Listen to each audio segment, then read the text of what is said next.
Got some good buddies with me, Justin and Garrett. We're going to go over some of the stuff they have going on, some of the stuff they have going with their race team. Um, just going to have a good time. Anybody that's interested, next month, September 20th, if you'll be in or around Tehachapi, California, they're doing a huge car show, Thunder on the Mountain. I'm going to drag the Jeep up there. I'm going to have a bunch of other buddies with some heavily modified Jeeps up there. Good time to come and hang out. I'll have probably one of my other builds that are up there done and finished, and that will be the official launch of my business, JM Fabrication and Design. So by all means, come join us, have a good time, have a couple beers with us, and let's get this done. Cool. Sounds good. So, obviously we've seen you on the forum for a while. We've been watching your build for a while. I'm seeing it right there behind you guys. Been drilling over it on the forums. Somebody's asking on the board. They're asking when. You want to repeat that again? Just the details on when that event is. Yeah, September 20th, 2025, Tehachapi, California. Cool. I know I'm screwing this whole thing up. I forgot the most important part. We didn't. We're here. It's a soda pop. I promise. A pop. Sure, sure. So cool. Like I said, we've seen you on the board for a while. But just kind of jump back a little bit. Tell us how you got into cars and off road. So cars and off road, a lot of that stuff really started when I was young. My dad put me together a go-kart when I was about 6 or 7 years old, and it kind of grew from there. We ran the tires off of that go-kart. He built a Jeep years upon years ago. Of course, watching all the mag builds, watching all the guys do all the cool stuff, coming up when, let's see, top truck competition was around, or tough truck competitions were around, and then they launched the Ultimate Adventure, and that was all the inspiring stuff that gets you into it. And then, of course, you get older, you get your first vehicles, and then I went through my street vehicle phase. I had my drag car, and I had my street bikes and everything else, but off-road is where it's always been for me. So Yeah. once I had the chance, I started building with every opportunity, and I've done my share of Samurais and Jeeps, and now finally I'm building what I really wanted to do years ago. Yeah. But it takes a long time to build up to that level. It does. It does. And it was hard watching all those shows disappear.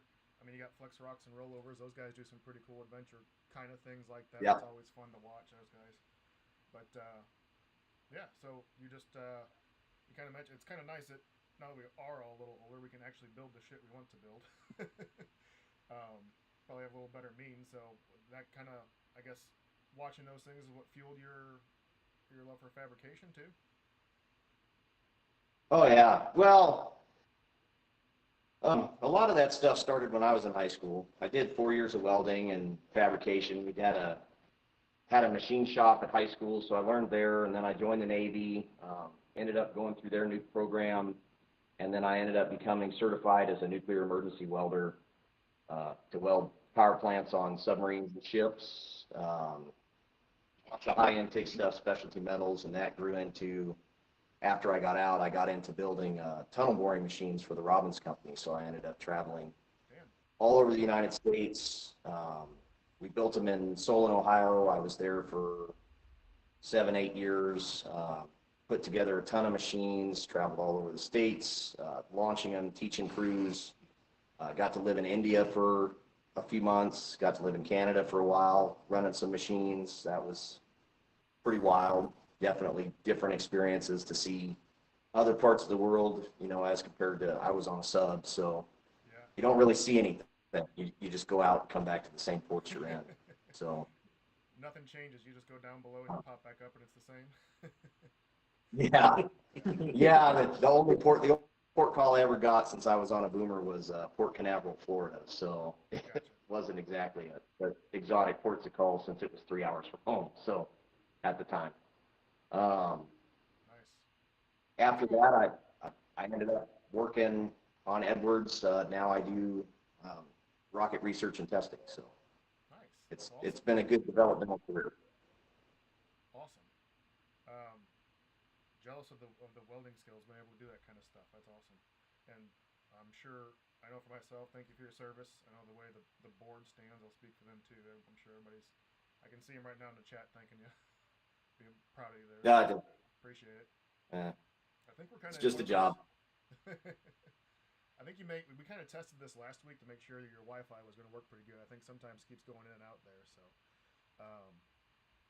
I know we kind of walked around your Jeep there. Why don't you show us some of that and go over some specs of what you're building? Absolutely. Let's pretend Okay. Pretend nobody's seen the build thread. Right. I'll flip the camera and I'll let Justin run it. Okay. All right. Justin, you have the gimbal. I have the gimbal.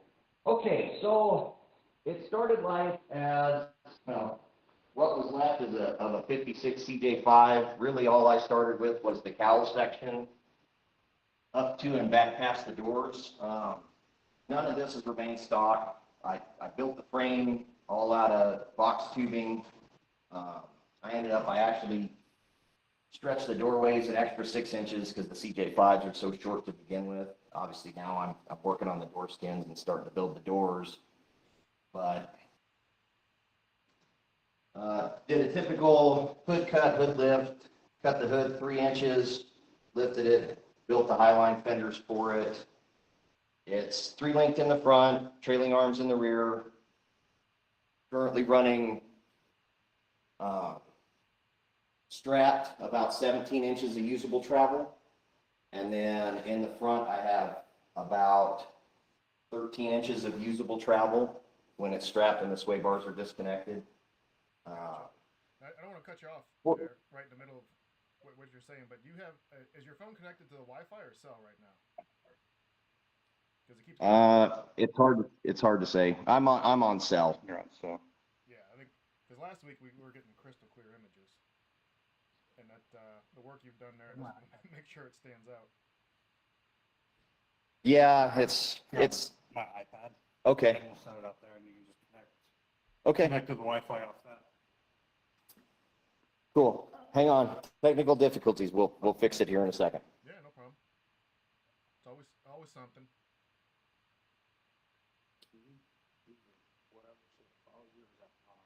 No, not on here. Okay. Let's see. Usually when you flip over to it, it'll clear up that image real quick. All right, give me 1 second and we'll be there. If you gotta hop off and reconnect, that's fine too. Whatever's easiest.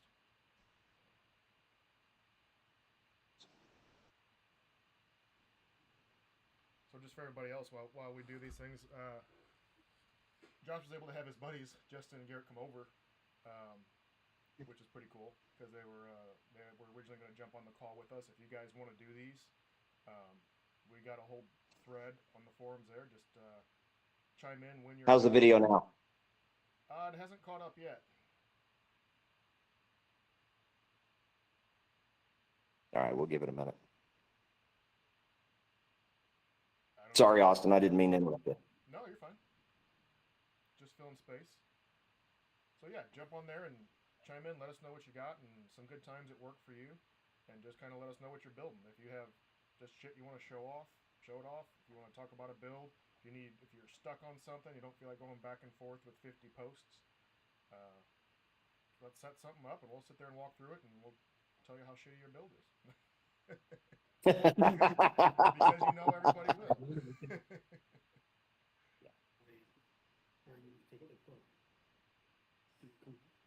How we doing?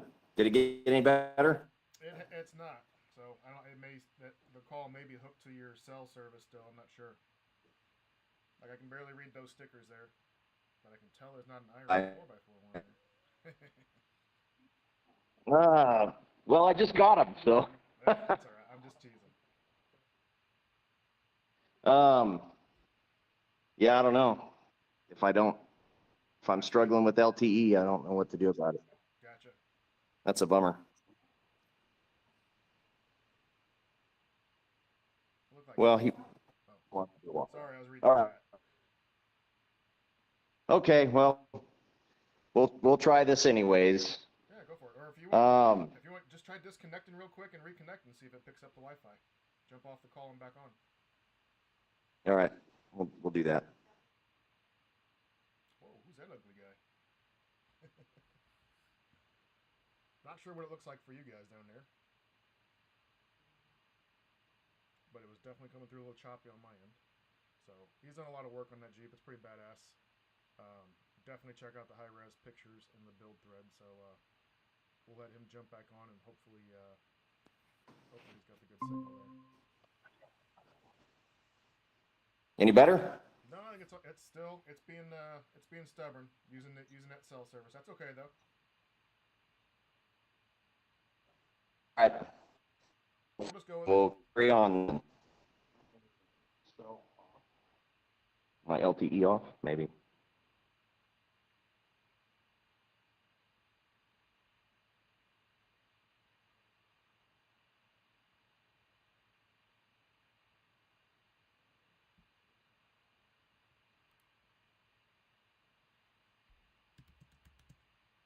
You can.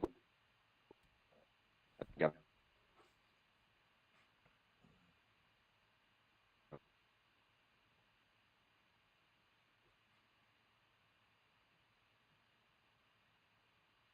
Anyway, while he's working through that,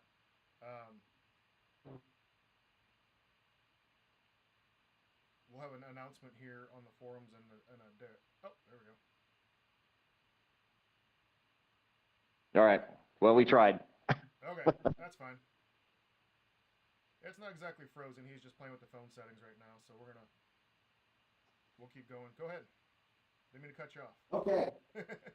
So, no, anyways, 3-link front, trailing arm rear. It has a full custom fuel system in it. It's all Yeah,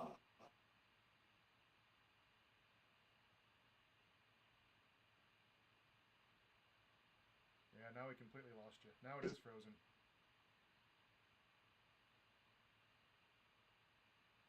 You have to tell those guys in the background to stop surfing porn.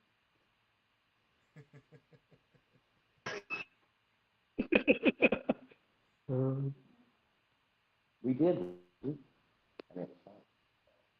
There you go. I just try that.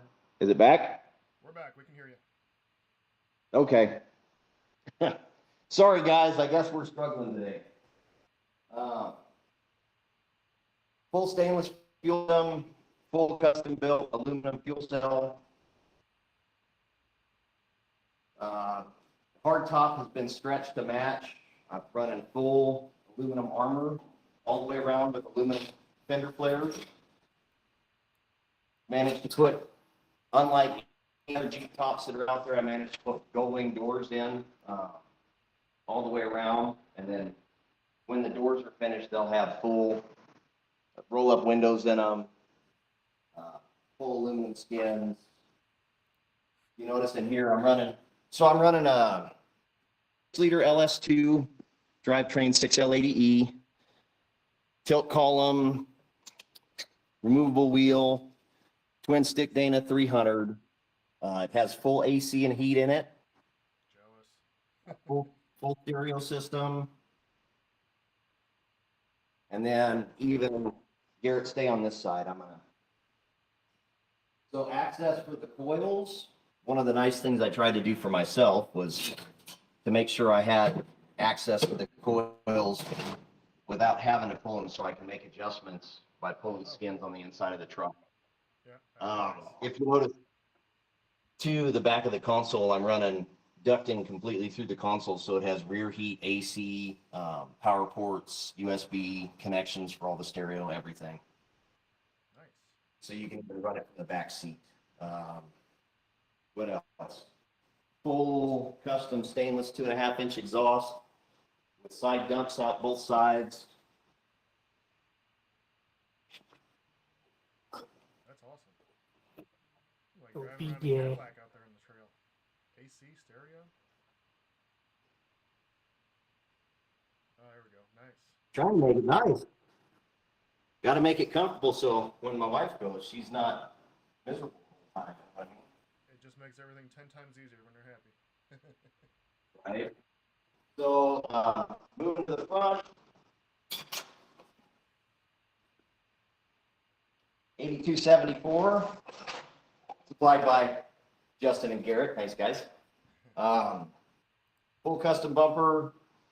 I have jump pack power points front and rear for this thing, so you can just plug a set of jumper cables into it and run them from there. Has air bumps all the way around it. 14-bolt rear. I did go with a 10-bolt front to try to keep some weight down, but I did truss both axles. Remote reservoirs with adjusters on all four corners. Full Willwood brake system. Willwood calipers. Crossover steering. And hydro assist on it. So I tried to keep it pretty well set up, but also streetable. So I'm still running a steering box. I didn't want to go full hydro because I did want to keep it street legal. I didn't want to run into a situation, you know, leaking line or something. And end up Yeah, you guys, I hear you guys have some pretty crazy hoops to jump through anyway when you're trying to get things licensed out there in California. So, well, the beauty of that is it was a titled tub. So it's a 56 tub. As long as it's pre-smog, anything prior to 75, there's not really a lot of regulation on it. So that really helps with that. gotcha.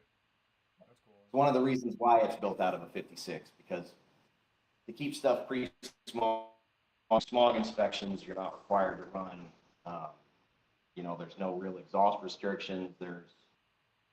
I mean, as long as you're running DOT tires and it's not completely obnoxious and it's plated, you're not going to have a lot of hard time. Yeah. Nice. Did you say what size tires you're going to be running there? So I'm currently on 37s, and that's kind of, I limited it to 37s in case I ever decided to put it in a race class. Though the cage right now is not to spec because it is a 1 3/4 versus a 2-inch cage. The last time I weighed it, I was at 4,416 pounds. Okay. So with everything on it, I'll probably be over 5, which would put me in a 2-inch tube category. Oh, yeah. Okay. So that was one of the things. And I'm not running, like in the front, I'm not running full hoops. So when you come into the front, the entire, the whole tub is solid. So the entire cage, everything's removable. I've got stubs and shear points and everything, but the dash can come out without pulling the cage. The cage can come out without pulling the tub. Nice. The tub is tied through the firewall to the engine cage. Just a lot of details that contributed to a lot of the time on the build, because, you know, to make it a full body, even there's details that a lot of guys won't notice. In the rear of the tub, I narrowed the wheel wells 4 inches per side, and then I lifted the floor 2 inches so I could cram the suspension in here. You know, but it's something that when it's put together, you won't really see it, especially with the rear seat in here and an ice chest. And right. I like it. So you got some adjustable seating there too? not just adjustable seating. So a great trick for you guys that are building crawlers and stuff is this E-track. So it's an aircraft E-track, and each anchor point, they're removable, movable, either spring loaded or you have like bolt-in anchors. So I can adjust the seat, I can anchor it. Each anchor is rated 100 pounds. Technical difficulty, my bad. Operator error. Those gimbals There we go. Okay. can be good. There you go. Yeah, so each anchor point's rated for 1,200 pounds, and it makes it really convenient because you can put a lot of stuff in a lot of different locations. Like even over in the corners, I add some more, so there's additional tie down for fire extinguishers, power tanks, whatever happens to be. Nice. And then even when it comes to like the goalies and stuff, go ahead. So you got, it's a little blurry, but it looks like you may have some mounting points in there for belts that kind of move with your track. Is that what I'm seeing there? Yeah, so there's the seat mounts are independent, so this can bolt anywhere on the track, and then the seat mounts will belt up with I'm running a 40-inch Corbeau rear bench for it, so it will have full seat mounts and belts in the back as well. Gotcha. Cool. That's a great idea. I like that. Latching mechanisms, everything, like even all the top, everything's set up for typical automotive bulb seal. Seals around the windows, so everything should be weather and wind tight. I tried to put a lot of thought into this thing to make it comfortable and manageable. I love that. I love the way those raise up. That's nice. Oh, we got a handle on the inside too. Cool. Yeah, everything's spring loaded, so it's passenger accessible. So anybody that crawls in the back doesn't have to be let out; they can let themselves out. Cool. Nice. I tried as best I could to set it up like a passenger car. Yeah.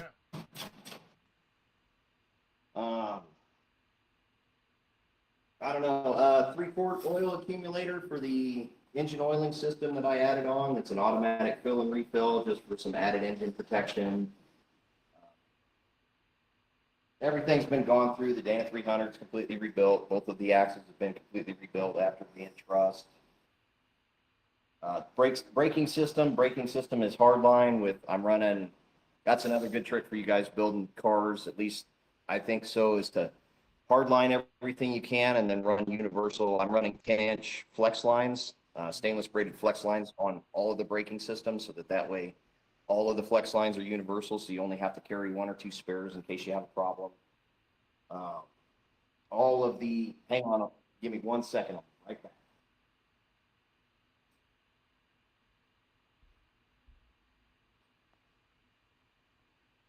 So one of the things that I did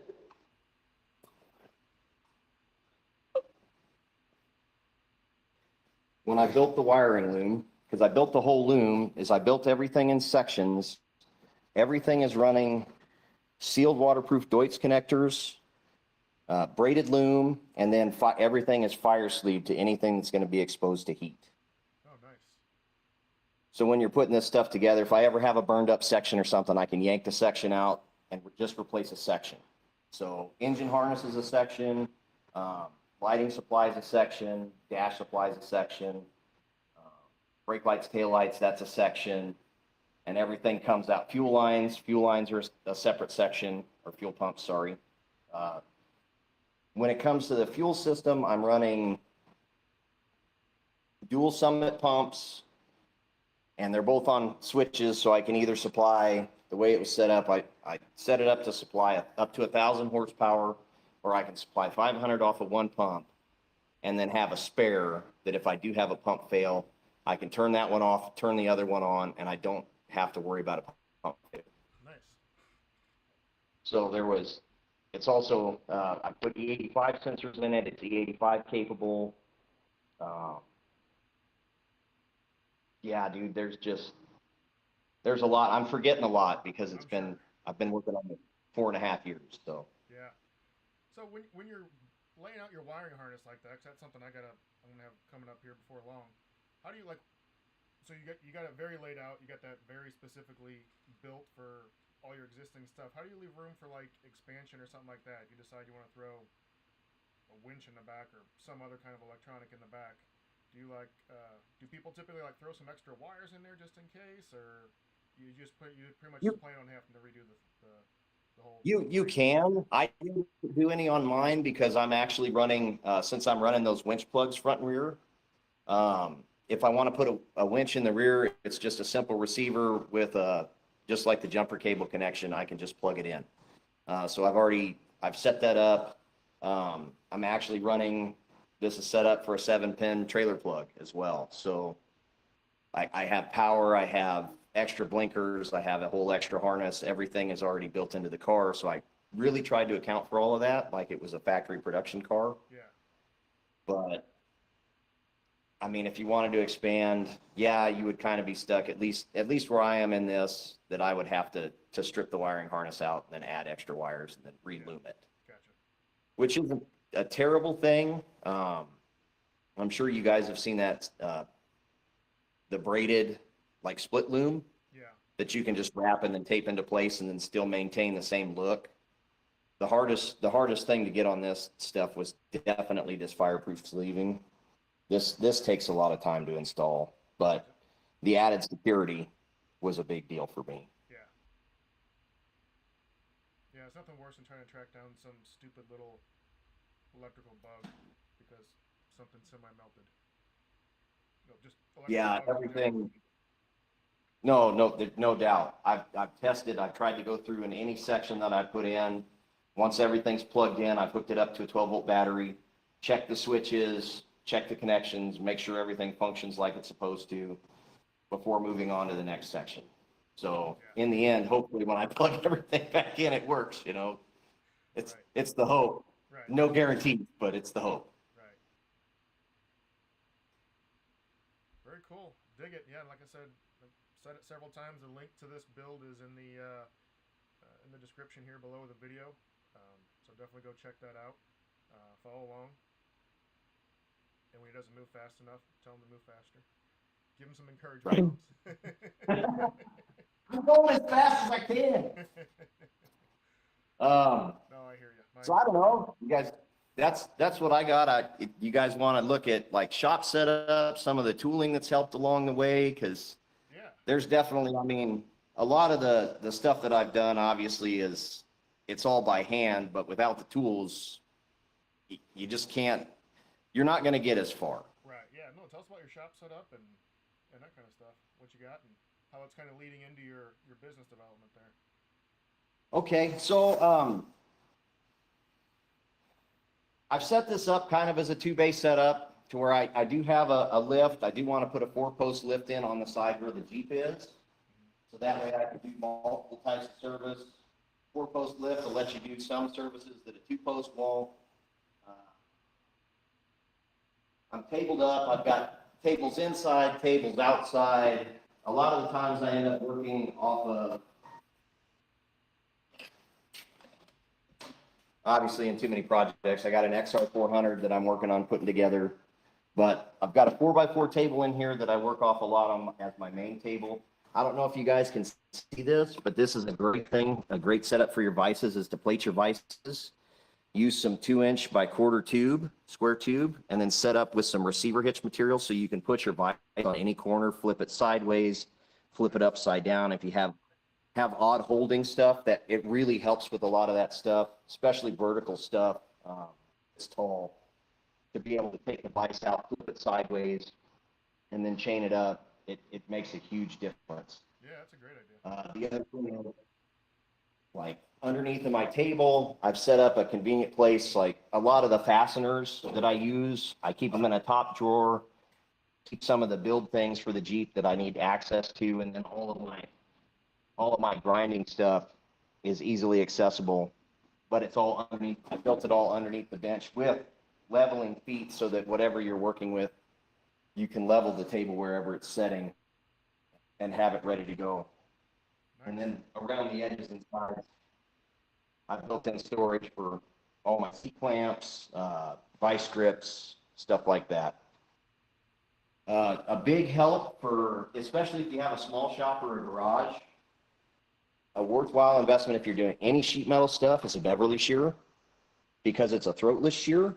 You can cut angles on it. You can cut circles with it. You can cut straights with it. Of course, you got to work at that a little bit more to keep the straight lines on it, but it doesn't take up a lot of space as compared to like a big stomp shear or something. So if you're limited on space, a Beverly shear will definitely help you out. Nice. Sheet metal stuff, everything in here is pretty much set up on wheels, so that since I am in a limited space, because granted I'm bigger than a 2-car garage, but I'm not in a 40x60 or a 40x80 shop. So I'm in a 36x40, so I'm still limited in space. So I have like a machine and equipment corner. I have my toolboxes in another corner. Of course, I have my lift, but then I have the stuff that's on wheels. Like I've got a shot bag, so this is for forming, doing forming sheet metal. This is like my sheet metal workbench, shot bag, planishing hammer, a hand bead roller with a table. I've got my tube bender and my saw set up on another table so I can roll this around. If I need open space, I can roll it into the other bay and use it. I ended up going with a Rogue Fab unit because they take up less space in a shop. Yeah. Because you can do a vertical bend versus a horizontal bend, so you don't have to have as much room in a shop to run a vertical bender versus a horizontal. Right. So you Chop saws and stuff and dies. Go ahead. you touched on earlier all the different types of welding you were doing in the service there. What are your go-to machines? Go-to machines. So for guys that are looking for a lot of value, I ended up going Miller for my MIG machine. Okay. It's just let's see, it's a 211 Miller-matic, so that's nice, auto set. So that makes things convenient running hardwire. I'm running a lot of hardwire. But one of the best values in machines, I think, today has definitely been this Everlast setup. So this is a Power TIG 250 EX setup with a water cooler. If you're going to go TIG, I really feel like you need a water cooler. It makes things so much easier. Your torches don't get hot. You're not burning up lines. You're not struggling to run high amperage. And with 250 amps, I've never found this thing to like run out of torch. I don't have to struggle. I can do heavy wall stainless up to an inch. Of course, that's not in a single pass. You're doing multiple passes, but I've done up to an inch thick wall thickness with this machine. Typical foot pedal setup, but as compared to like the major manufacturers, Miller, Lincoln, ESAB, the base unit TIG, I think, was around $2,500 plus a $400 water cooler. So you're into it for about $3,000 versus a Miller that you're going to be in it for 8 to 12. Yeah. Gotcha.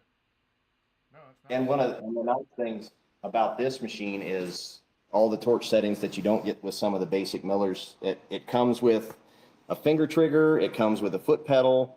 You have digital readouts, DC machine, high frequency start, lift start, post flow, pre-flow, post flow, stick settings for all your dig, your balance for doing AC, frequency. All of the settings are on this machine, and they come included with this machine as the base machine versus a Miller that you're going to have to pay for the upgraded machine.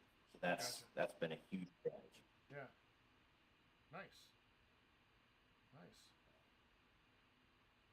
For shrinker stretchers and sheet metal brakes are a must-have for taking on major body or sheet metal projects. Yeah. Nice. And then I'm running a little lathe right now, which is a little undersized for what I usually like to do, but a little 6 to 9 inch lathe that you can usually pick up for $750 to $1,000 for making bushings, ground stock, being able to chuck a bolt up if you need to, run a center bore for a grease channel, something like that. Having a little lathe handy it just makes things so much easier. Nice. Highly recommend that, and at least a good drill press. If you notice, like over here, I do have a mill that's set up in the corner, but even having a good drill press with a mill vise on it to where you can run a mill vise on it and still do some light milling on it is a huge advantage, especially for a small shop. Yeah. Nice. What'd you do for the 3-phase on your mill there? Say again? What'd you do for was that mill 3-phase or no? Oh, yeah. That it was, yeah. So I'm running up to 5 horsepower American rotary setup. So single phase. You can build them. It was easier for me at the time to just buy one. Yeah. So I bought the American rotary box, and then you use an electric motor to create your third phase. Yep. Gotcha. Cool. Yeah, that's what I was wondering. Yeah. Nice. And And then I've got plugs all the way around the shop so I can run welder plugs from almost any corner of the shop to make it easy. You know, if I have to run something outside, and then I have running another like 50 cord, so I can go about 50 feet out the driveway if I need to with any of my plug-in accessories. Cool. So, yeah, it's been super convenient. It's a really great setup, at least for me. Of course, you always want a bigger setup because you always run out of room, you always run out of shop. Yeah, it's never But enough. I know how it goes. it's never enough. Even when you think you go too big, Even when, yeah, it's full. you always Way fill it. faster than you think it is. Of course, the advantage of having a bigger shop would be, like right now, I don't have enough room to set up my,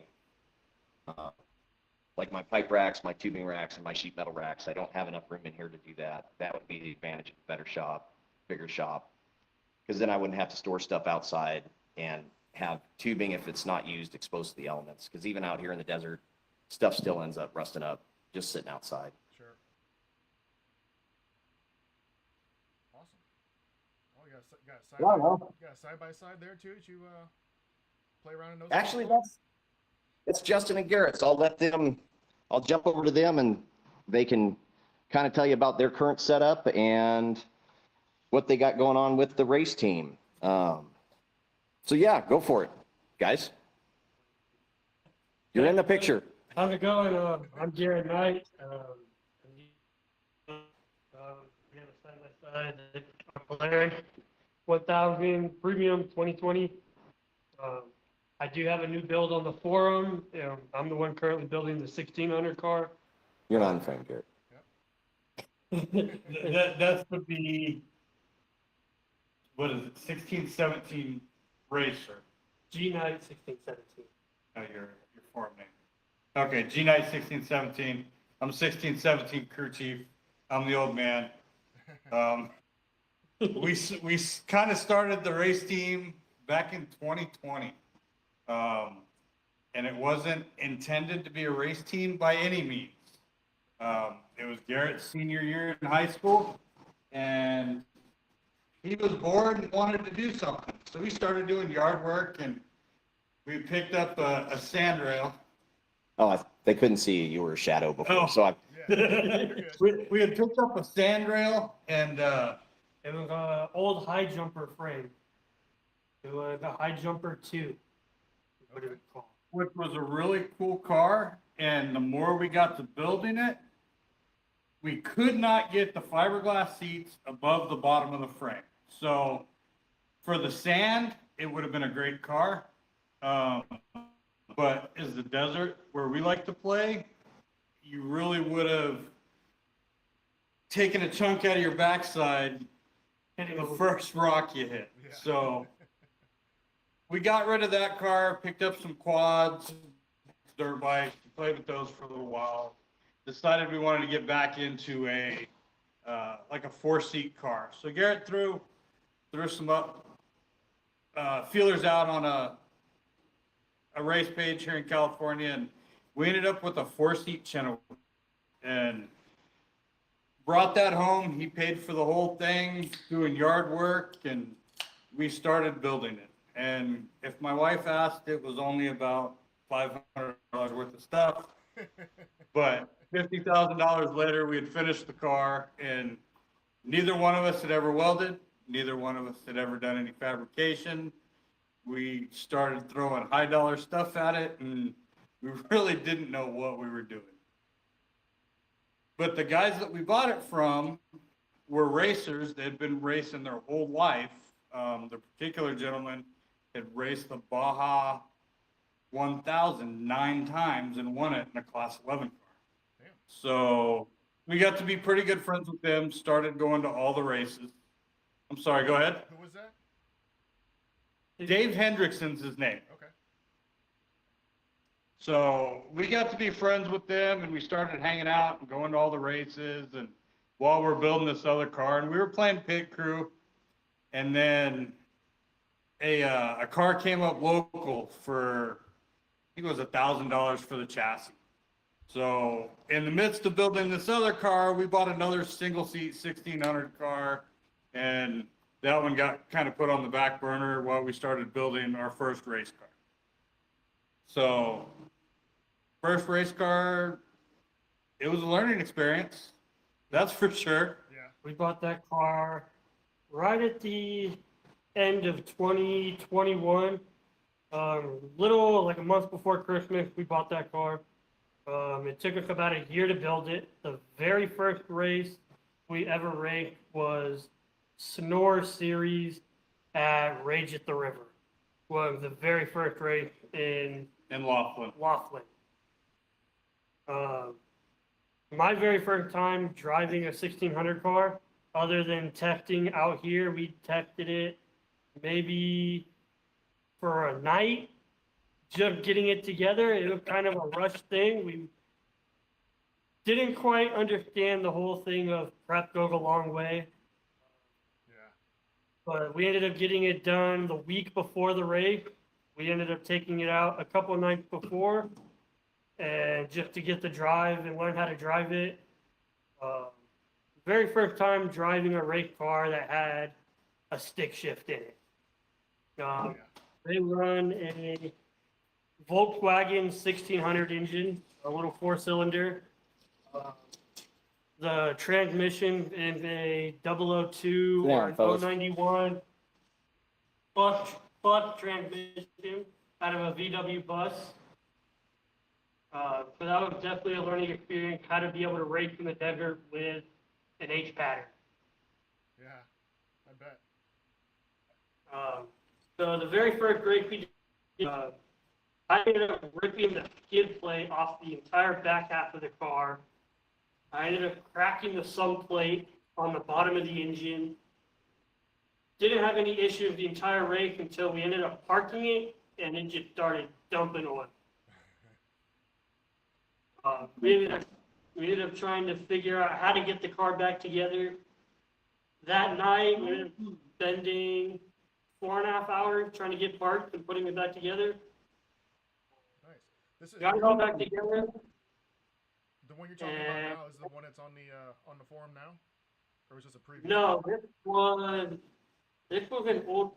a different car that we ended up getting. Okay. So the car that's on the forum now, we actually traded that big 4-seat, which the way we set it up, we never could put any seats in the back because they would have had to been like 5-year-olds, and It's, yeah. at the time, my 5-year-old wasn't ready for that stuff. Yeah. So it was set up with a tank. It was an all mild steel frame car, so we could never race it. We ended up going coilovers, but we actually traded that car for the one that you see on the forum now. Cool. I'll throw the links to that up there too in this same video. But we should probably do another shop night out there looking at that thing. Absolutely. That'd be I'm great. down for it. That'd be cool. Yeah. That's cool. But That's a fun class to watch for sure. in the process of all, let's go back up just a little bit. So this whole build was done in a 2-car garage, and that's all we had. It's a 2-car garage. Everything, all our normal driving cars lived outside, and we had a mess of the garage, and it smelled up the house, and mom loved it. I'm sure. Every time the garage door opened, there was some smell coming straight into the kitchen that she didn't like. But That's funny. Get that freshly opened that axle oil, that burned up axle oil, but it smells good. Yep. Oh, yeah. So, but we had bought this green car and got that, so we raced Laughlin. That was the first race. The second race was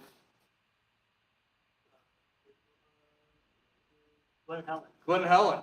And the end of Saturday, Glen Helen, California, down by San Bernardino. It was a 2-day race. He comes in Saturday afternoon with both front shock towers just completely blown off. Shocks were bent. So we started making phone calls, and we found a found a guy down at Temecula. He had the shocks. He said, bring the car down here. We'll fix it. So we literally threw the car on a trailer, washed the mud off of it, took it down to his shop, and spent the next 13 hours completely rebuilding the front of that car. Because we had a race at 1 o'clock the next day. And we showed up at 12:30 Right at 12:30. on Sunday Right as they were staging. for staging, pulled the trailer off the car. We had sent him to bed at some point while we finished it up. And he jumped in the race and ran. And Glen Helen's known for ever changing. So there was one particular rock that took out 4 cars that year. But we had completely bent the torsion housing. But somewhere along the way, we're not sure when that happened, but after that, something caused the electronic steering. So if you're ever dealing with electronic steering, if you lose voltage, it does weird things. And we found that out even on our Razor. Without that power steering, I mean, it'll just turn for no reason. So it did. It dumped them in a hole upside down.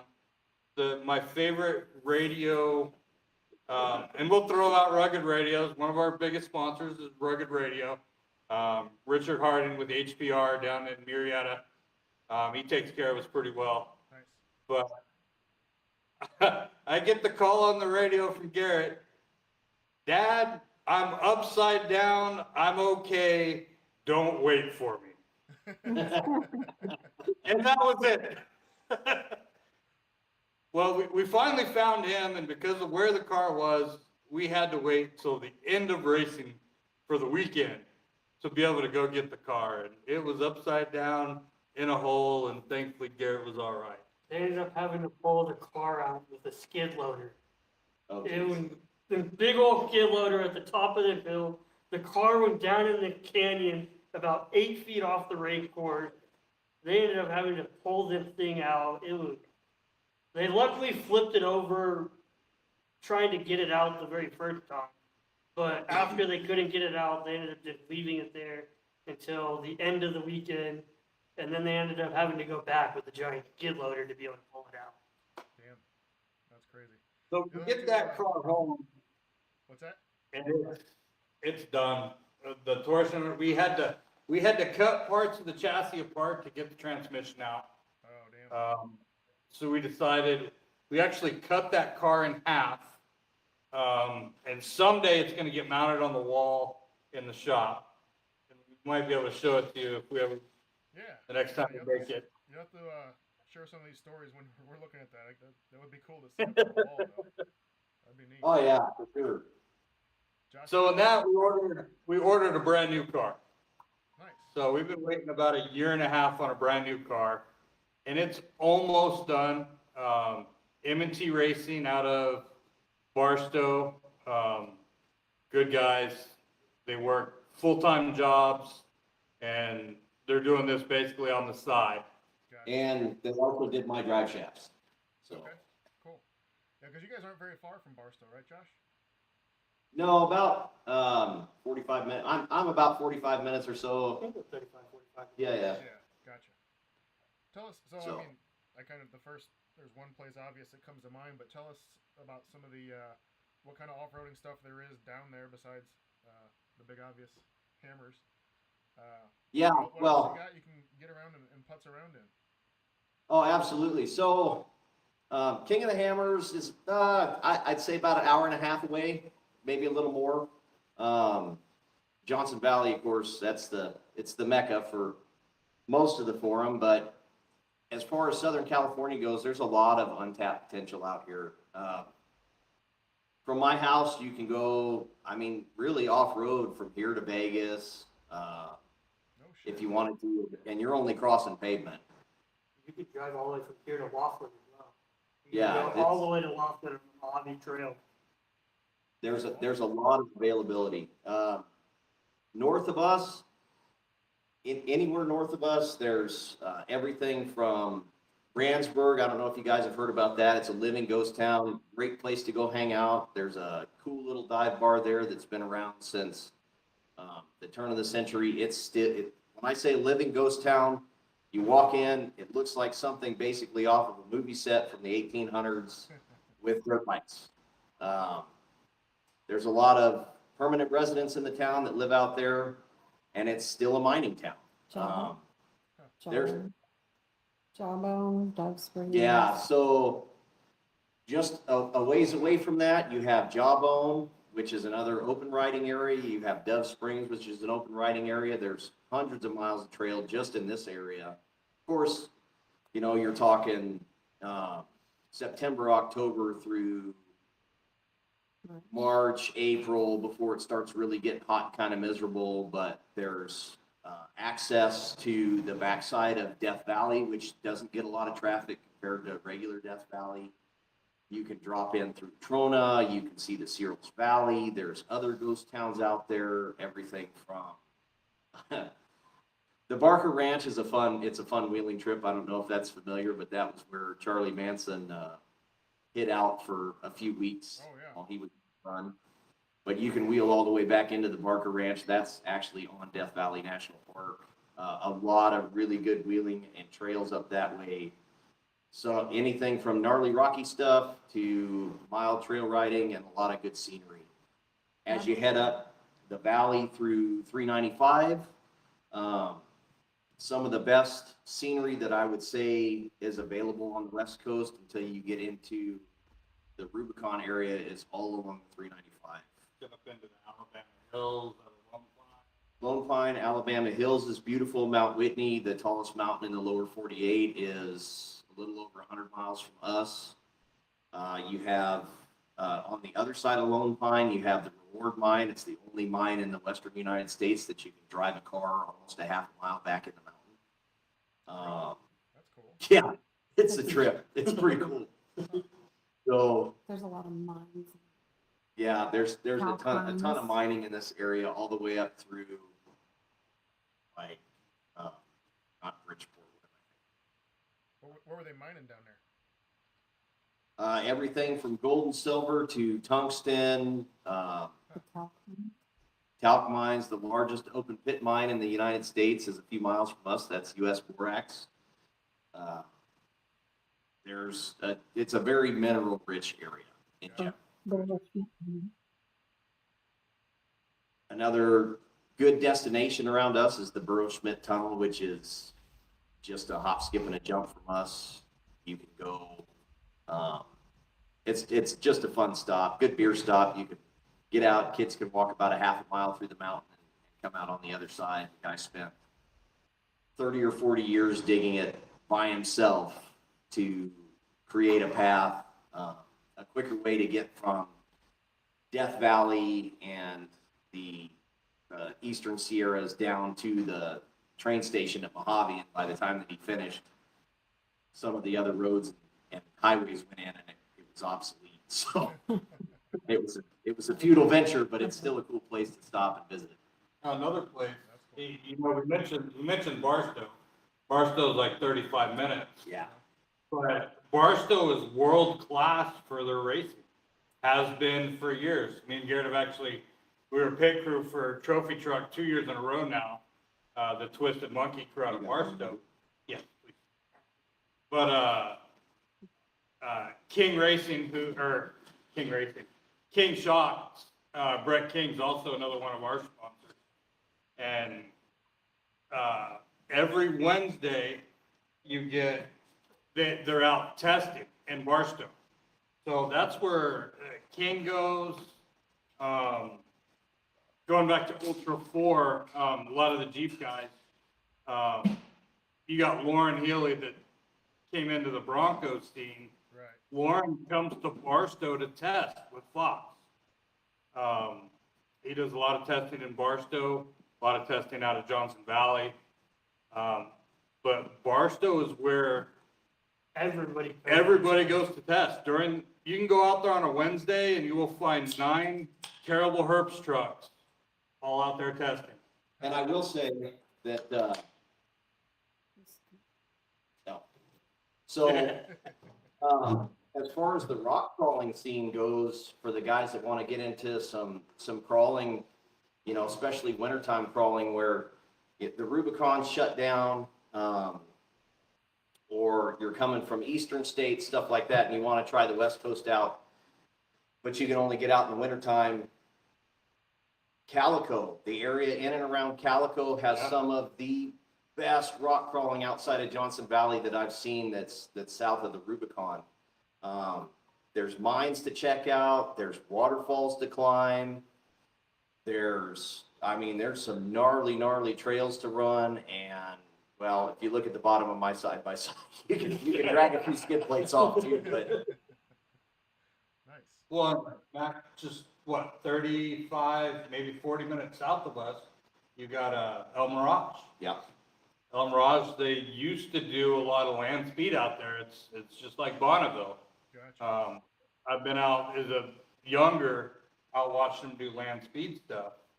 But there's a lot of riding out there as well. Oh, yeah. And if you want to go real south, you can always go to hit like the Imperial Sand Dunes and Glamis, and it's a whole different type of wheeling, but it's an experience if you've never done it. Yeah. Yeah, I definitely check that out. I'm jealous of you guys down there having so many places to ride. We don't have that much here in flyover land. I would in Mid-America. within 2 hours, we can go from dirt to trees to sand to rocks, Oh, yeah. pretty much. Or snow, Or snow. depending upon the Anywhere, time. anywhere you Yeah. want to go. As you head up 395 too, I've tried to, there's a few guys on the forum that we're pretty good friends, and we've talked about putting some trips together farther up 395 to hit like the Mammoth Mountain area and June Lake. There's hundreds of miles of trails up there, and they're some of the most beautiful trails I've ever seen.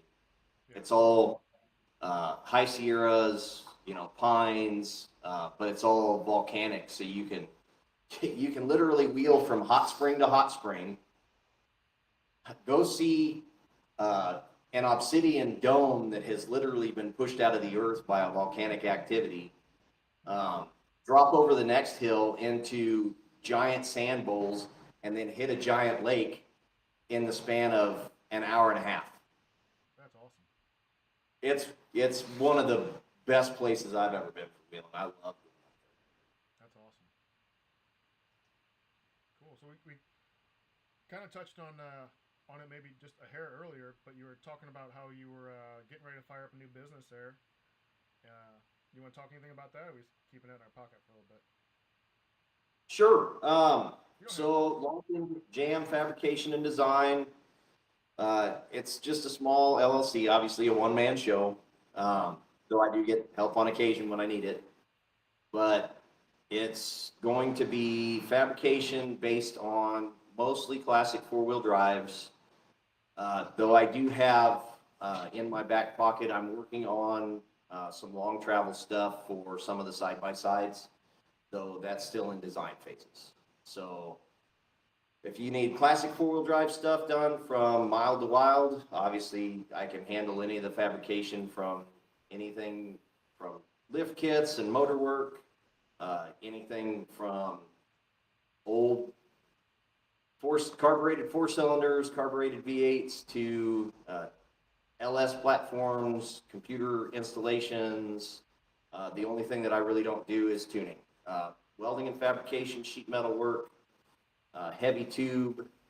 That's where I'm going to focus a lot of my energy, but I do carry certifications for any heavy fabrication and piping systems up to and include specialty metals. So Nice. So making a nice screen door for his wife. along with making nice screen doors for my Security screen door that no one's getting through. And when we make it over to our shop, like we can showcase some more of his stuff. It's just something simple, but there's not a better looking Baja Bug front bumper on the market. Yeah. Built it for a tilt front hood, and that's another one of our projects is a 69 Baja Bug that I've got showcased on the forum as well. Cool. It's going a little bit slower than we liked, but Yeah, that front bumper was done by Josh and JM Fabrication. nice. I know how. Yeah. I'm definitely familiar with the slowness. Mine's been taking effing forever. I need to. Part of the nature. Yeah. Sometime. I need to hit you up on the forums and talk about some of that specialty welding. Okay. Absolutely. Yeah, I don't want to take time here, but I got to figure out how to weld the spring steel, kind of. I don't know how you do that, if you do that. Well, we can cover it, but a lot of that comes back into heat treatment. Is it? So you'd have to do annealing first, and then do your welding, and then go back in, typically re-anneal, and then harden. Gotcha. Yeah, I'll hit you up on the forums. I don't want to get too distracted, but I need to figure out how to do that. Absolutely. Here to help. You mentioned, I don't know if it was during the test, when we were just testing out the Wi-Fi and that, but something about 2 quarts of oil and a pumpkin. What was that? Okay. All right. So, Around her. you're right. Go drag it in for a second. So, well, it's kind of a long story, but bear with me anyway. So, it unfortunately started with the divorce from my ex-wife, but at the time, much like this one, I had acquired from a guy down the street a Honda 110 three-wheeler that it wasn't running, it was missing a gas tank, it was missing plastics. It was a piece of shit. Sorry, excuse me. No, you're fine. And I spent a couple weeks working with the kids. I was excited to show it to the kids, get it running, be able to take them out when I was in Ohio building tunnel boring machines, to take them out and do a little trail riding. I mean, there's not a ton of public area out there, but there is some great trails and there is some stuff you can get into, especially on, dirt bikes and quads and things like that because of the trees. And ended up, it was right around Halloween, maybe 10 or 15 days before. And so the morning I got it running, a buddy ended up calling me and he asked me, guess what I got in the back of my truck? I don't know, dude. I don't know. You'll have to enlighten me. It says, I got a 50. I'm like, 50? Like, are we talking rifles or motorcycles? I said, no, I got a 50 motorcycle. A child's motorcycle? Yes. So he says, I'm coming over. I'm like, well, good, because I just got this three-wheeler running. Come over. So he comes over, and he does. He has a 50 in the back of his truck, and he's like, let's go riding. It's like, okay. So I grab my backpack. Granted, I just got this thing running. I throw 2 quarts of oil in my backpack. I don't have working headlights. I don't have, anything. It's literally a three-wheeler with 3 tires, a running motor, and a gas tank that I managed to scrounge up on eBay. So we go out to this place, and it was called the Brickyard near Wadsworth, Ohio.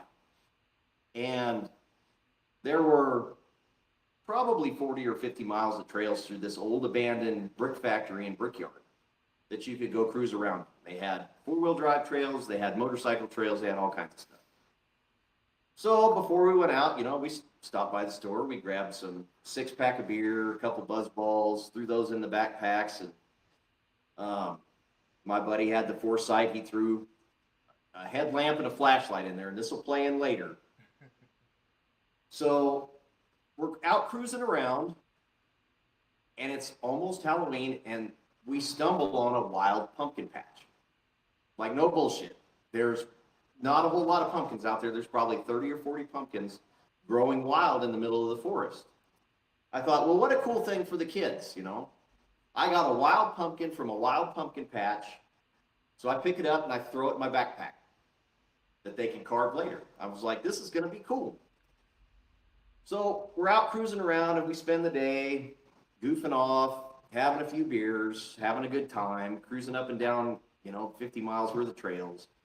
And it starts to get dark. And my buddy whips out a headlamp and a flashlight. And he's like, we don't got to quit. Okay. So I don't know if you've ever been to Ohio, but or in Tennessee, if they have or Missouri, if they have a lot of drive-through liquor stores, but they have a lot of drive-through liquor stores. Yeah. So we throw our headlamps on, we're out of beer, so we run through the nearest drive-through liquor store to just run through it, grab a couple beers, and then go back out and goof around on the trails. So we're out there, we're goofing around on the trails, having a couple more beers, and his flashlight starts to die. This is where it all goes bad. So he's like, come on, we'll go down to the pharmacy. It's just down the block, and we'll grab some batteries. Well, meantime, turns out it's 10:10 p.m. They close 10 minutes before. He's like, okay, well, we'll go across the street and there's another place. I'm like, dude, we should not be riding down the sidewalk on these things after having a couple beers already in town. This is a terrible idea. No, it's just right here. We can hit that next store and then we'll turn right and we're right back in the woods on another set of trails. Okay. I really don't want to get arrested tonight, but okay, let's go. So we end up riding to this other store and they have batteries, by God. And we get our batteries and we leave and everything's fine. We come out of there, we turn right, we go right down a short road, and sure enough, by God, there's a whole nother trail system that you could jump on, and we were going to ride around another couple hours, have a good time. And about 300 yards into the trees, he looks at me and he goes, I forgot my gloves at the convenience store. I said, and? I need to go back and get them. No, you don't. We weren't supposed to be there. You want us to go back to where we weren't supposed to be to get the things on the things where we aren't supposed to be when we already were, where somebody probably called the cops. No, it'll be fine. Okay. Not fine. For the record, this is a terrible idea. And so we ride back over there. He grabs his gloves and he's all excited, and I see a cop car pull up to the driveway across the street. I look at him and I go, told you. This is not going to end well. He's not going to chase us, is what Greg was telling me. He's not going to chase us. Yeah, he is. As soon as we leave, he's just waiting for us to leave because he hasn't left yet. So as soon as we start moving, of course, he pulls out behind us, and I look behind me, and my buddy's gone, and I'm on a slow-ass 110 three-wheeler. I'm not getting anywhere fast. So he abandoned me, that asshole, and cop pulls up next to me, and this is where it gets real funny. So I had to give the backstory to get to the real funny part. So cop pulls up next to me, and he asked me where I'm going. I said, well, I'm going back to the woods. He said, can we have a conversation? And I said, do I have to? Yeah. Well, then I guess we can have a conversation, can't we? Well, pull over in this parking lot over here. So I pull over in the parking lot. And the first thing I ask him is, I said, is this a traffic stop? And he says, no. Okay. In Ohio, if you have a concealed carry license, you have to identify it at a traffic stop. So I had my concealed carry with me because we were out in the woods. You never know what you're going to run into. Right. So I don't identify that I have a firearm because he said specifically, after being asked, it was not a traffic stop. So we're talking, and it goes back and forth, and he starts grilling me. Well, where'd your buddy go? I'm like, dude, I don't know. He was behind me and you were behind me. You had a better view than I did. You tell me. And of course, he got flustered and whatever. And fine, it's now a traffic stop. Okay, well, since it's now a traffic stop, I need to inform you that I do have a concealed carry license and I do have a pistol. Of course, then, you know, he kind of gets a little dodgy. And I tell him where it is, and we take it out, set it on top of the cop car, and I give him my license and stuff. We're bullshitting, and he's really grilling me. He's like, do you have a job? Are you out trying to rob people tonight? Because you're dressed, you know, in dark clothing. You don't have headlights going. I'm like, dude, we were just out having a good time. And to be frank, I really don't know exactly where I am right now because I'm not familiar with this area. My buddy lives over here. And speaking of that, where is your? I'm like, dude, I don't know. So he starts going through this grilling process and whatever, and he's getting really aggravated with me. And he looks at me and, oh, well, if you're not stealing stuff, well, what's in the backpack? So I just start busting up. And I'm like, well, it's funny you should say that because I got 2 quarts of oil and a pumpkin in my backpack. And he just looks at me and he goes, what do you mean there's 2 quarts of oil and a pumpkin in your backpack? I'm like, well, I just got this stupid thing running today, so I threw 2 quarts of oil in here. We were out cruising around wheeling and we stumbled across a wild pumpkin patch, so I thought it'd be a fun thing for my kids to have a wild pumpkin to carve in. So I threw it in my backpack. So he asked me to open the backpack, and he does the typical cop thing, you know, and he's like, open it real slow. Okay, so I open it real slow, and I open it up, and I pull out a pumpkin, and then I pull out 2 quarts of oil, and he just shakes his head, and he's like, really, what are you doing tonight? I'm like, really, dude, we were just out for a good time. We were just out cruising around, cruising fire roads, just goofing off, trying to let off some steam, not causing no trouble. And so then we have a conversation, you know, and he's relaxed and everything's cool. And, you know, well, I tell you what, put all that stuff back in your backpack, and here's your pistol back, and I don't know where you're trying to go, but if you're headed that way, let me tell you, there's a traffic stop down the way. I wouldn't leave for another 20, 30 minutes. Oh, nice. if you're gonna try to ride this thing back to the house. Yeah. And you know, I'm gonna let you go tonight. I'm not gonna take a shit or nothing. So it ended up working out that 2 quarts of oil and a pumpkin saved my ass. Because if you can make them laugh, Yeah. props sometimes help. It goes a long way. So yeah, 2 quarts of oil and a pumpkin. That's hilarious. Those are the best stories there. Just enough to throw them off guard and get some kind of other side conversation going. Perfect. Yeah. That's awesome. Some of the best times. Some of the best times in my life have been on a 3-wheeler. Yeah. Yep. That was my first. I had a 50. That was my first thing as a kid. Ever wheeling was a 50. This place here called Lesterville we used to go down to. And I'll never forget flying around on those, and our good family friend, when they would come down, the kid would bring, you know, he had a 3-wheeler too, and then one day they were like hours late getting down there. I was bored by myself with just my parents. I'm like, where's Danny? I need Danny to ride with. And they're like, oh, they're picking up a new toy for him. They brought it down, and the trailer pulls up, and I'm like, this fucking thing has got 4 wheels on it. Like, what the hell is this? This is stupid looking. Why a 4-wheeler? No, they're 3-wheelers. This is so stupid. But yeah, man, those were a blast. That's for sure. Absolutely.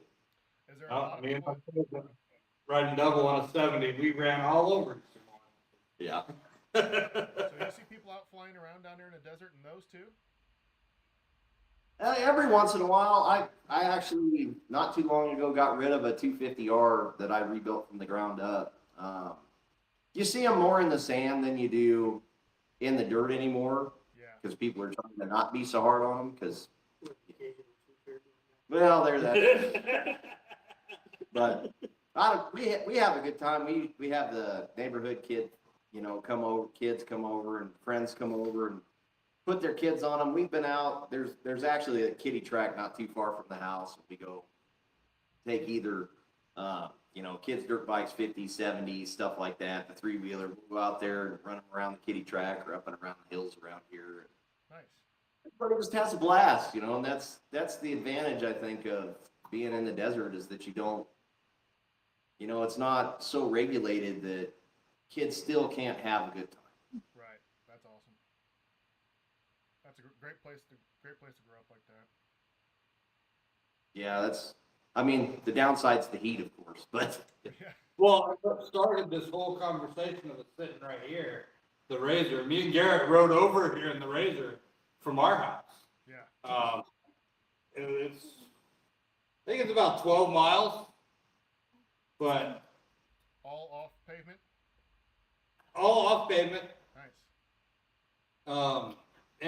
But from Josh's house here, I don't know how far you can see there, or from our house, you can literally ride for hundreds of miles and not touch pavement. Wow. That blows my There's mind. stuff You can go to, all like, over the place. you can just jump out there and run to Vegas. And that's all public land, or are you cutting through? There's some areas just kind of they don't care, or it's public trails from here to Vegas. no shit. Yeah, most of it. That's awesome. But even just riding around, there's California City is a huge campground.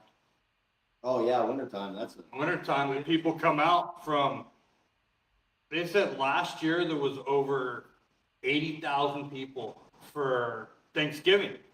People come to Cal City, and I'll admit, I was the dumbass. I got a ticket in my side-by-side for not wearing a helmet the day after Thanksgiving. Well, to be fair, nobody likes helmet laws in a car when you're running 4 points, and just out for a casual cruise. But that's the regulations of California. Well, the Yeah. funny thing is, the helmet just happened to be the car behind it. He lent it to a buddy so he can have communication and the built-in comm inside the helmet so we all could talk to each other. And when we make it to our stop, you'll meet Frank. He's a good guy, but we had spent the night before putting all the comms in his stuff. In a brand new 2025 Polaris, putting a brand new comm and intercom in it, and But we wanted to be able to talk, so Sure. I let him use my helmet. Me and my wife just went with headsets. Guess who got the ticket? I'm sure on those long rides that it would be nice to have a helmet for a little noise dampening and to be able to talk. Well, one of the things that's been an advantage, like all of us now, for the most part, if we can, we just run headsets. Yeah. So you do over-the-head headsets without the helmet, so you don't have to deal with the helmet weight. But having in-car comms it makes, when you're doing a desert excursion, it makes it a lot of fun because, you can, not only can you talk to your partner and listen to music, like my wife goes with me, or my wife and the kids go with me, or friends come with us, and you can have full in-car communications where you can have a conversation with all 4 people, and you don't have to listen to engine noise, all of that's drowned out by the headphones. And you get the music, but then if you want to, there's obviously push the talk button that you could talk car to car. If you got turns or obstacles come up, you can tell people they're coming, guide them through it, keep the group posted, hey, we're going to turn on such and such a road. So if they're hanging back to stay out of the dust, they know where to turn so they can stay with the group, but you don't have to stay right in the group and right in the dust. It makes riding a lot more. It does. There's a lot of companies out there, but I'm gonna throw out Rugged Radio again. Rugged Radio really is the way to go. Like Josh here, starting a small business. Greg, man, I'm spacing it now. Greg, who's the owner of Rugged, he started out as a small business, and Rugged's known worldwide. Everybody uses Rugged radios. They just built a new taco stand in Arroyo Grande to go with their Their liquor shop. store. Yeah. And if you've never been to Pismo, that's another really bitchin' place. I mean, it's not huge, but to go Oceano. on Oceano and go ride, do beach riding on the West Coast, there's only a few places you can do it on the West Coast. To be able to hit it and go down and cruise on the beach, hit the dunes, and still do some beach camping. It's a great place to just go hang out. Awesome. I got a helmet question for you, but the people in the chat, some people are just jumping on, people jumping on and off. Yeah. Introduce your guys' self again and throw out your board names again, just for people that have came on a little late. Oh, sure. Mac McCormick, I'm 1Sinner on the board, and this is I'm Garrett Knight, I'm G9 1617. Justin Knight, I'm 1617 crew chief on the board. Nice. So you guys were talking about So what- helmets. Just Yep. jump back to that. Helmet, the only good thing about a helmet is when you're able to have a Parker pumper with that fresh air. It's like having AC built into your helmet. Oh, I bet in those race setups, yeah. It is a huge difference. But what was the question? What's the actual law on what you need? So you said you drove 12 miles in that side by side to get there. What's the law on what kind of helmet you need? Because I'm fairly sure I saw some people at King of the Hammers wearing just like those. A couple guys had those German fake military helmets that just sit on top of their heads. I'm like, does that pass, or do you need a full? Yeah, it'll pass. It'll pass. I mean, that's generally all I run unless we're doing something really crazy. But Yeah, no. What's as the- long as you have a helmet on the side by side, that is the law. Well, Technically, it's supposed to be a DOT rated. And it depends on the side by side as well. Well, side by sides are 'cause it rated is- quads. Yeah, side by side squads, dirt bikes. Anything above 1,000 cc's, and our Polaris Razor XB 1000 is only what? 999. 99. So you're required a helmet, but the new, Pro R. the Pro Rs, The Maverick R. the bigger side by sides that are coming out, that's kind of why they did it, because they don't meet that spec over 1,000 cc's. They're a sand car. Gotcha. Garrett's race car, if he goes out, and we're just, running around like our pre-run, we're running a 1,600 cc Volkswagen engine. He doesn't technically have to wear a helmet, but Yeah, anything that's technically titled as a vehicle, as a car, doesn't have to have a helmet. Side by sides, motorcycles, quads, anything like that is required. Gotcha. Okay. Cool. Well, cool. What else you guys got? What did you say you guys were drinking there? I'm drinking a Modelo. I don't know what you're drinking. I'm drinking Smirnoff lemonades.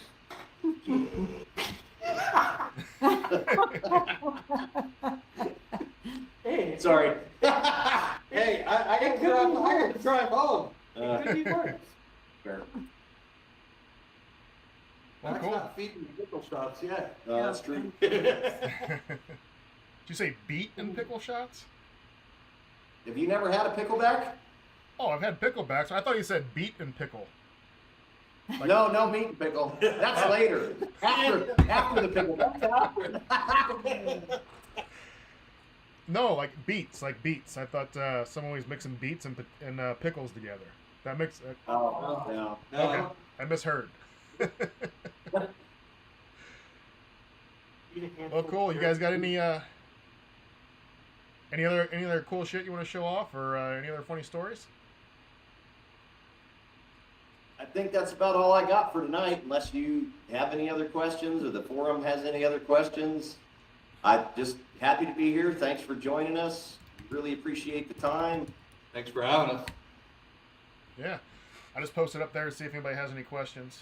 We'll give them a half a second to reply, but the YouTube feed's always a little bit behind where you and I are talking. And for some reason, there's a delay shipping it to them. But see if anyone's got anything here. And then, yeah, we'll definitely look for that thread, Justin and Garrett, and see it'll be a good time that we can jump in and check out your shop and that new build you're doing there. Absolutely. That'd be Cool. cool. We'll set it up.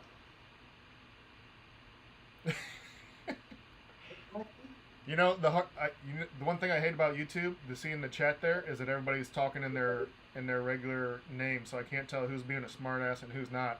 But and this may be a question for your wife, but they want to know why you're so attractive.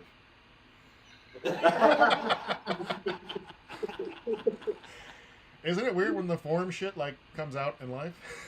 Calls like this. And when's the Jeep gonna be finished? Yeah, dude, I'm trying. So it's basically going to be in this configuration when we drag it up to the car show. Yeah. The goal is to have it mechanically done to take it up to the car show, but not running, Yeah. so that I can get it back after the car show, strip it, do the body work, paint it. Gotcha. And then after that, it'll be done. I'm hoping by no later than November.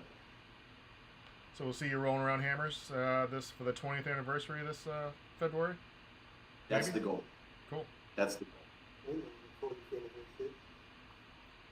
So, And cousin yeah. Nate says your gift exchange Christmas gift was awesome. No. He appreciates that. Yeah, absolutely. That was a fun project. What was that? What'd you make him? If I remember right, that was it was a security box that was hidden, and you had a hidden key. It looked like something that you could sit on your mantle as just a decoration, but still hide stuff in. Yeah. I think I saw Money, pictures of that. whatever. Cool. All right. Well, appreciate you guys jumping on. Thanks for the tour, and we'll definitely be watching the build these last couple months as you wrap it up there. Hopefully, I know how it goes though. Well, Well, cool. cheers, everybody. Yep. Yeah. Cheers. Thanks, Austin. Appreciate you. Yep. Thank you. Good seeing you guys. Thanks, Take guys. it easy. Thanks, Austin. Yep. Later.